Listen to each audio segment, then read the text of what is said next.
কি মানুষকে কি ফুচকা খাওয়ান নিয়ে এসে ওখানে মানুষের ব্রিগেড করেন? মানুষ কোথায় তোমাদের সঙ্গে? তাদের এই ব্রিগেডে যতগুলো লোক এসেছে পশ্চিমবাংলায় অতগুলোই সিপিএম এর সাপোর্টার আছে।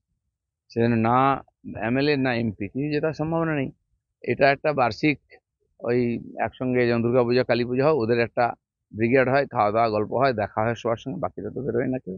সিপিএম ধর্মঘট ডাকছে কি করছে কি যায় আসে ভারতবর্ষের লোকে? তারা কোথায় আছে? তারা এখনো আছে এটা বোঝাবার জন্য মাঝে মধ্যে এরকম ব্রিগেড ইত্যাদি করতে হয়, কারণ তাদের অভিযোগ তাদের কমপ্লেন এর কোনো গুরুত্ব নেই। ওরা কি করছে লোকের জন্য? লোক কেন ওদেরকে বিদায় করে দিয়েছে? যদি ওরা ঠিক ছিল, লোকের কথা ভাবতো, বড় বড় কথা বলে জাতের নয় ভাতের লড়াই, ভাতই দিতে পারেনি নরেন্দ্র মোদী। বাড়ি বাড়িতে আজকে 80 কোটির বেশি লোককে বাড়ি বাড়িতে ভাত দিচ্ছে, ওরা তো সেটাও করতে পারে। লাল ঝান্ডা দেখতে পাই আমরা, টিএমসির লোকেরাই লাগিয়ে দেয় আজকাল। সিপিএম এর পার্টি অফিস চালাবার পয়সা পর্যন্ত টিএমসি দেয়, তারা যে চাটা খায় সেটা টিএমসির কাছ থেকে আসে। যখন সব অফিস বন্ধ ছিল, টিএমসি ডেকে ডেকে বলেছে, আরে আমাদের পার্টি অফিসে তোদের পার্টি অফিসের চাবি আছে, নিয়ে যা, খোল।